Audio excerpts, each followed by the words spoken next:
और अब आपको बताते हैं, हमारे देश में आजकल आप शरणार्थियों के बारे में अक्सर सुनते रहते होंगे, घुसपैठियों के बारे में सुनते रहते होंगे। हमारे यहाँ जब चुनाव होता है तो घुसपैठिए का जो मुद्दा है वो बहुत बड़ा मुद्दा हो जाता है। चुनाव आयोग ने SIR नाम की एक एक्सरसाइज भी, एक प्रोसेस शुरू किया है जिसमें वोटर लिस्ट को साफ किया जा रहा है, वो भी घुसपैठियों के बारे में ही है। तो घुसपैठियों का जो मुद्दा है वो हमारे देश में बहुत बड़ा है। लेकिन क्या आप जानते हैं कि अमेरिका जैसे जो देश हैं वहां भी घुसपैठियों का बहुत बड़ा मुद्दा है, और अमेरिका जैसे इतने अमीर और शक्तिशाली देश भी अब घुसपैठियों से परेशान हो गए हैं। अमेरिका के राष्ट्रपति डोनाल्ड ट्रंप ने शरणार्थियों के बारे में सोशल मीडिया पर एक पोस्ट लिखा है, और उन्होंने लिखा है कि जो शरणार्थी हैं, बाहर से आए हुए लोग हैं, ये अमेरिका के लिए एक बहुत बड़ा खतरा है। अपने पोस्ट में उन्होंने 3 महत्वपूर्ण बातें की हैं। पोस्ट तो बहुत लंबा है, मैं आपको 3 पॉइंट्स बताता हूं।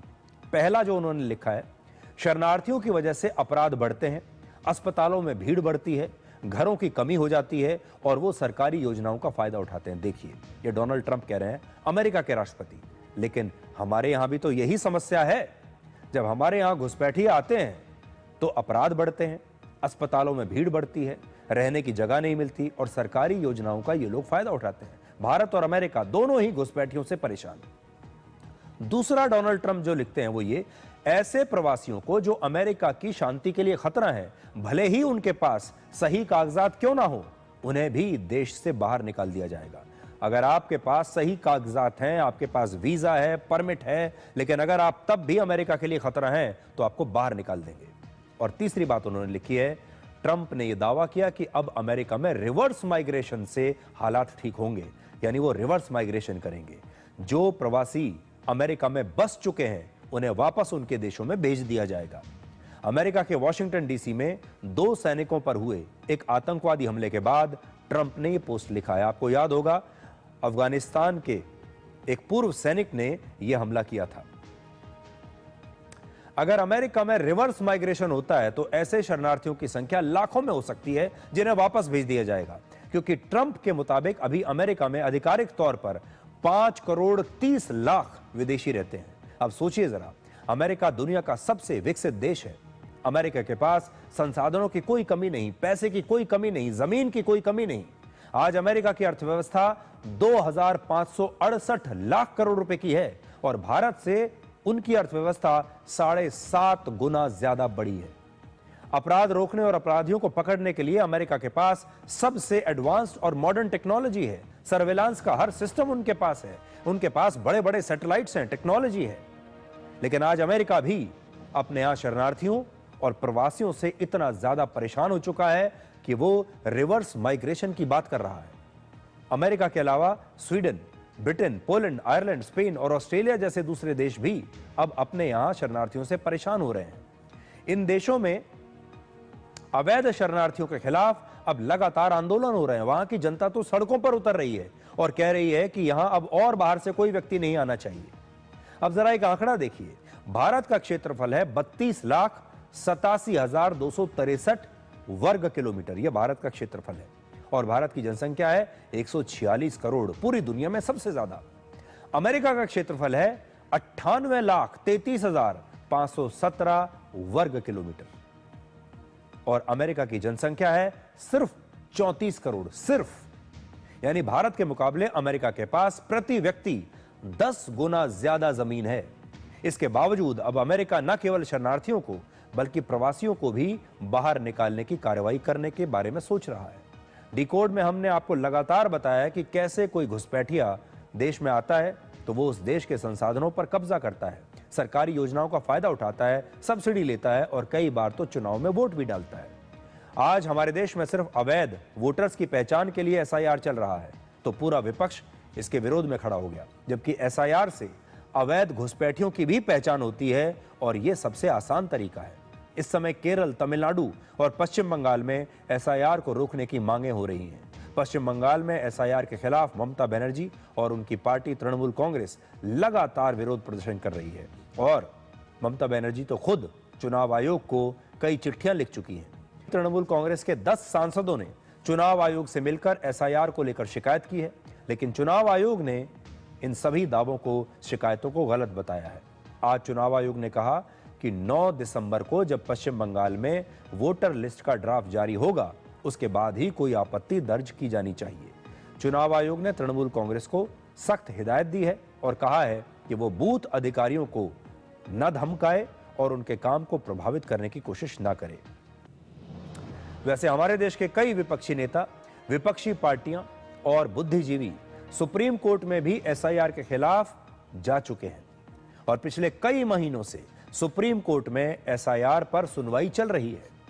लेकिन बहुत सारी बातें आपको पता नहीं चलती। असल में हमारे देश में अब सब कुछ सोशल मीडिया के आधार पर चल रहा है और एक्स जैसे जो सोशल मीडिया प्लेटफॉर्म हैं, जहां पर विदेशों में बैठे लोग, आईटी सेल के लोग एक नकली मुद्दा बनाने की कोशिश करते हैं, उसके जरिए देश के लोगों को बहकाने की कोशिश होती है।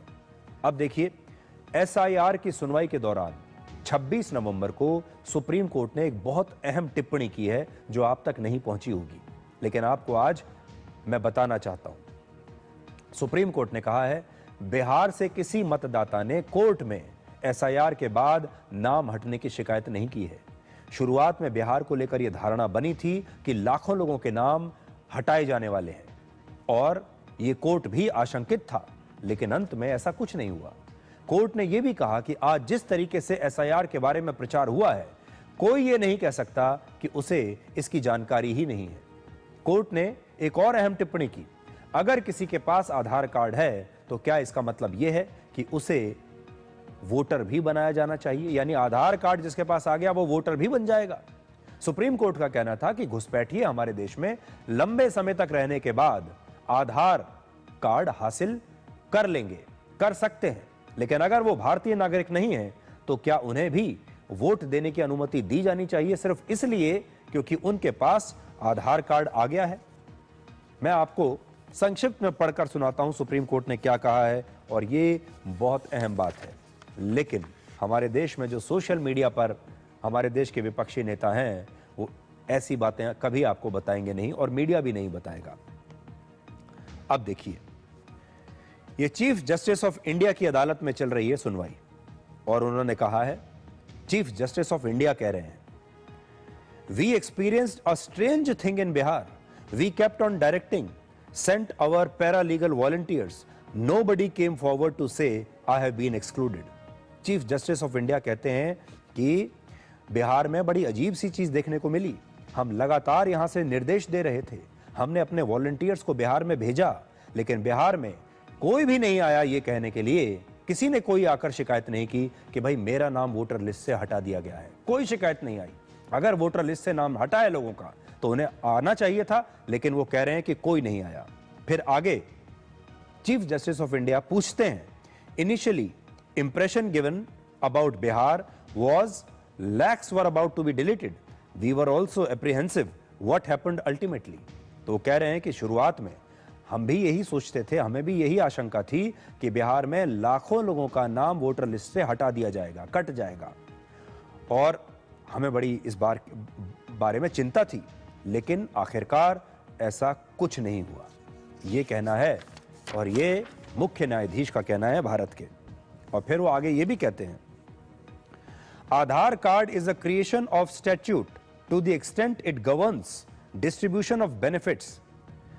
तो आधार कार्ड अगर किसी को राशन पाने के लिए दे दिया गया है, सोशल वेलफेयर बेनिफिट्स के लिए दे दिया गया है, और कोई व्यक्ति किसी दूसरे देश से आया है, पड़ोसी देश से यहां आ गया है और उसने आधार कार्ड बनवा भी लिया है राशन वगैरह लेने के लिए, तो क्या इसका मतलब यह है कि उसे वोटर आईडी कार्ड भी दे दिया जाए?